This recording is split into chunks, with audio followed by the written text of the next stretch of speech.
So yeah, third episode, Don Momotaro is going to be in this one apparently. Like the ones the one red I don't want to see again, not for a while anyway. So let's get this started, shall we? We're not even 5 seconds into the video. What the hell? Oh, why is he wearing a melon hat? Why? Oh my god. Also, weirdly positioned. Why? Wait, what? Wait. Isn't that the same shopkeep from the first episode? He looks very familiar. Also, like, show who you are without showing who you are. We know you're going to be Don Momotaro. Because look at the stand, look at the podium, look at that. Very much. All we just need now is dancers around him. That's all we need. Love the fact that he's not hiding it. He's not hiding the fact that he is Don Momotaro. That's really cool. Love that. Also, like, as much as I don't like Don Momotaro, I like the suit. I I like the suit. You know, I bought the blaster for a reason. I bought some of the Mob and Don Brothers stuff for a reason. I do like I do like the show. I just yeah. Let's not bother. Let's not talk about that. Yeah, you know, I love the fact that we're getting to see some of the older suits, and you know, the fact that he even has the laugh now, which is kind of a cool thing. Okay, it wasn't the same dude. He just looked very similar to the owner of the convenient combini early on. Even though it's not Momotaro, he still acts like Momotaro. Love it. Absolutely love it. Why is Luigi like very carefully dusting the tiny Tenga sword? Here. Also, Tono-sama! Look at him. Look at him there. So shocked. So is this going to be just a case of like this villain, this particular villain is just going to be the opposite of Don Momotaro? Because Treasure Hunter #1 was very much Bokenja. This just feels like it's just going to be like Don Brothers, Don Brothers. Though given the craziness of Don Brothers, yeah, that kind of makes sense. He's so good, he even turns the villains. That's amazing. That's amazing. Also, Boken is on Earth. Interesting. Very interesting to see how that what happens there. Knowing this series, like knowing how Sentai goes, she's probably gonna get a crush on Blue, which wouldn't surprise me at all. Called it, called it straight away. Oh man, bound to happen, bound to happen. Toy, toy, toy. We need to talk. We need to talk. Your show is already a product commercial. You don't need to shill more stuff, okay? Also, what would that smell like? Peaches? Huh. Kind of curious about that now. I love the fact that like the design on the front is this Avatar Sentai Don't Brothers, and it has the visor. So if you tilt it slightly, you get that peach effect on it as well. That's really cool. That is cool. I might have to buy some now. The fuck? Also, just I had to look it up because I obviously we're going to see a lot of alumni in this Tokusatsu alumni. Uh, the guy who plays this version of Don Momotaro was in Ultraman. Weird sort of crossing of the streams, and given the fact like Decade and Legend are also like connected to the anniversary stuff, I wonder if we're going to see them show up. Interesting idea. We'll see. Also, just weirdly weird. I honestly thought this kid had killed someone. Like, legitimately. From, like, where is it? That scene. That scene there. It's just like, I've killed someone. Oh no. You never know. That happens in Sentai. You know? That sort of stuff happens. Let's jump back. Oh, that's really sweet. like I'm guessing like when you become like a disciple of the Tega Sword, when you gain the powers, you gain like characteristics of whatever it is you've bound yourself to. But we have seen that Tono-sama as I'm going to try and stop doing that. I just cannot do it at this point. My brain is just like connected that name to that sound. But we see like even before he got the ring, he was very quick in that first episode. So I wonder if because he's connected to the Tega Sword, that he's got the ability, like characteristics of a wolf. You know, the fastness of the wolf, the smell, that sort of thing. And maybe that's why, like, whatever I forgot his name, Ryuji is very strong because he's a Tyrannosaurus, very strong. We shall see. We shall see. Also, the comment I made earlier about, I believe it's popular number one is his name, being like very similar to Momotaro. It's the spotlight as well on the back of his head, very similar to the part on Don Momotaro's outfit. I do like that.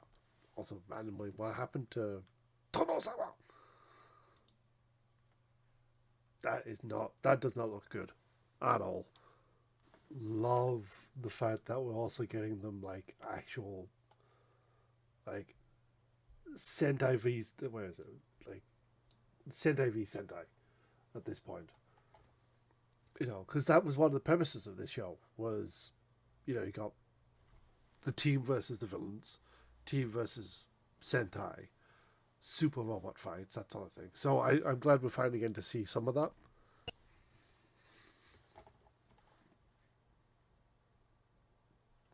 I hope to God this is a one episode thing. It's the usual trope of like falling in love with an idol and stuff like that. But again, just silliness. And how the hell did she get all that very quickly? And I also love the mech. Sorry, I'm getting weird Mesa frames from Warframe vibes from her mech right now. It's like holy shit. Also love the again, like this is something that has shown itself in the past two episodes. The suit design for the giant fights, really well done. Like Flame Candle's mech was really nice, and I love the flame whips and the flame sword and stuff like that. Very practical effect sort of stuff. The one from the last episode, I'm getting the name for it. The ASR mech, that was kind of cool. The very bulky dude with the spade. And this one, which is Calendius, which I kind of like. I just realized she doesn't know it's him. She doesn't know it's him. Oh God, that's just gonna be silly. Oh, okay, that's interesting. So, the Universe Sentai can use other rings as an ability, like to power themselves up as an ability. Okay, that's interesting. Now, I was curious on like if we're just going to see them as like a base Momotaro, or if they'll be able to use other Sentai powers and stuff like that. Okay, that's cool. Very fitting for given the fact Momotaro had a finish where he would trap people in a peach. Kind of like that idea, like turning the tables on him. Dude didn't even wait. I'm sorry. It's like no, like normally we have the case of like I want to stand, I want to pose dramatically. And he's just like, nope, fucking done. I've done this fight. Moving on. Wasn't expecting that. Was not expecting that at all. To have those two know each other. Huh. Well, to be employed and stuff like that. Well, you know what I mean. It's interesting to see like both Ichikawa-san and Tokunatsu Atami-san being like connected in this. So that's really cool. And weird as well.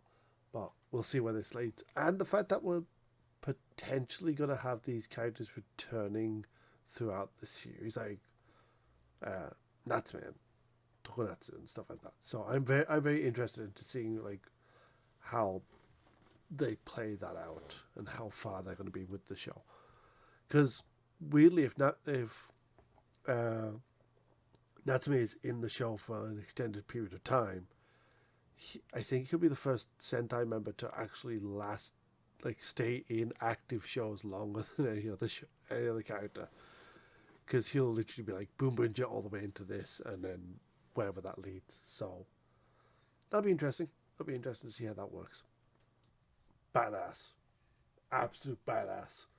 Love the design of Goyu Eagle. Very nice.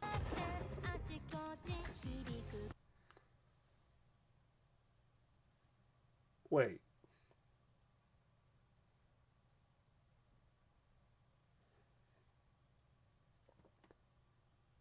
Wait. Yeah, sorry. Yes. Ryuji-sama. Ryuji. I agree with that face. Okay. So that's all 3 episodes watched. Oh.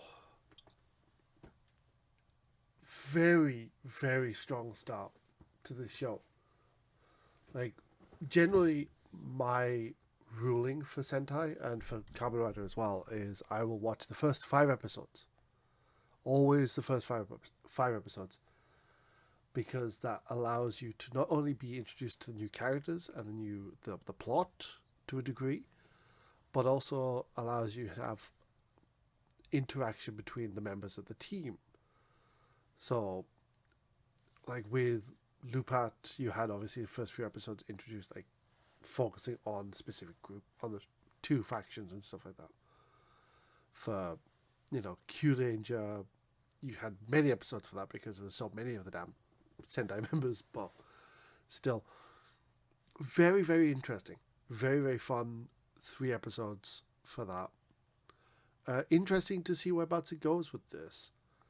That swerve at the end there with, Goyu Eagle not being the person that we saw at the beginning is kind of interesting. I'm interested to see what happens there next week. Next week. Because I'm actually caught up with that. I'm interested to see what really happens. Like, what happens with the villains from No One World and why they're what their true motivations are. The giant mech in the back of the base looks really cool and very very much reminiscent of a certain Power Rangers character I cannot remember the name of. Gosei. There we are. But much better, cooler looking and stuff like that.